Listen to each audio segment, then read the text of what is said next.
of course, I could be wrong, but a little while ago it seemed that Labour were kind of pooping their pants at the thought of getting defeated in a lot of local elections on May the 1st this year, and therefore presumably thought, oh crap, what are we going to do? I know, we'll cancel a load, affecting quite a lot of votes up and down the country. And coincidentally, if I remember rightly, these councils, or areas should I say, were more likely to vote Reform than they were Labour. So let's face it seemed that Labour were trying to hold on to any possible votes that they had in the meantime. But now it seems Rayner, or Labour rather, that unfortunately for them, they might be going ahead after all. So just what am I going on about? How can that possibly happen? Well, according to this, the article says that peers, as in the Lords, will force a vote on reinstating the local elections cancelled by Rayner, the ginger growler, as many people call her. And it says here that polls on May the 1st have been postponed for 5.5 million people across the country for councils to allow for the Deputy Prime Minister's reorganisation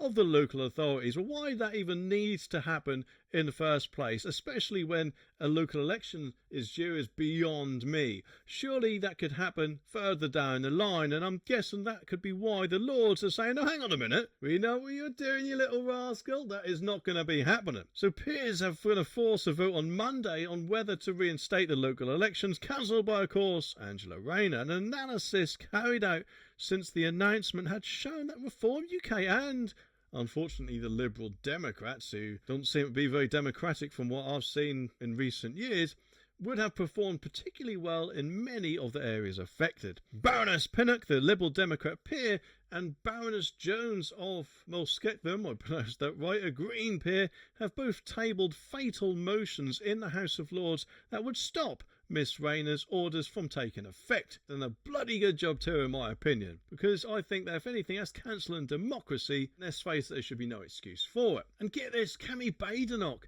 last week admitted she expected the elections would be extremely difficult for her party, while Labour is down by an average of 5 percentage points in the polls since the general election last July.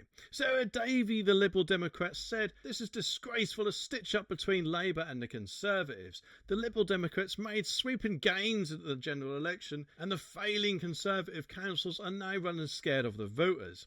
It is now down to Kemi Badenoch to make sure the Conservatives in the Lords do the right thing and back our motion so we can reassure millions of voters. Which, kind of makes me wonder if it mainly is the Tories and Labour voting on this, who, let's face it, aren't exactly doing too well themselves. I don't think there's much of a chance, unfortunately, that this will get voted through because, let's face it, neither one of them is going to want to potentially lose their seat or council or vote, whatever, to either Reform or Liberal Democrat, are they? But then again, of course, I could be wrong.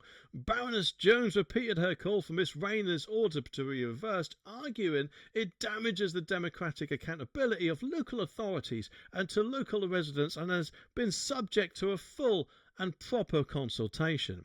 A so-called motion to reject has also been tabled by the Tories, and this would be the only signal for the party's opposition instead of forcing the government to take action. Just makes you wonder, doesn't it? What did Reform say about all this? Well, Nigel Farage, the Reform leader, said it would be disingenuous for the Conservatives to vote for the same motion in the Commons, then vote against this motion in the Lords. Which, yes, admittedly would be a bit stupid, but unfortunately they are different people, Nigel. And let's face it, as I'm sure you'll agree, Nigel, sometimes parties, let's just say, don't do what they should have done or should do in the first place, eh? But anyway, if the Conservatives really do care about democracy, their peers will vote for 5.5 million people to have their voice heard in May, he says. And a poll from the Telegraph this month suggested that Miss Rayner's axing key ballots will deny Reform victory on May the 1st. And no doubt, of course, she realises that. She is not going to want to do that at all.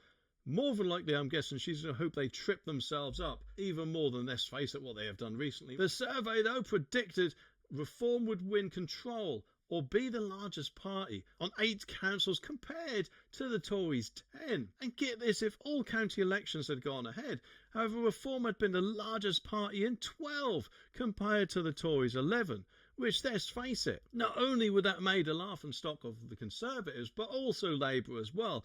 And it could actually even end up being a massive snowball effect, making sure millions more people take Reform seriously. And who knows, in 2029 they could be the winning party. Well, at least, hopefully, anyway.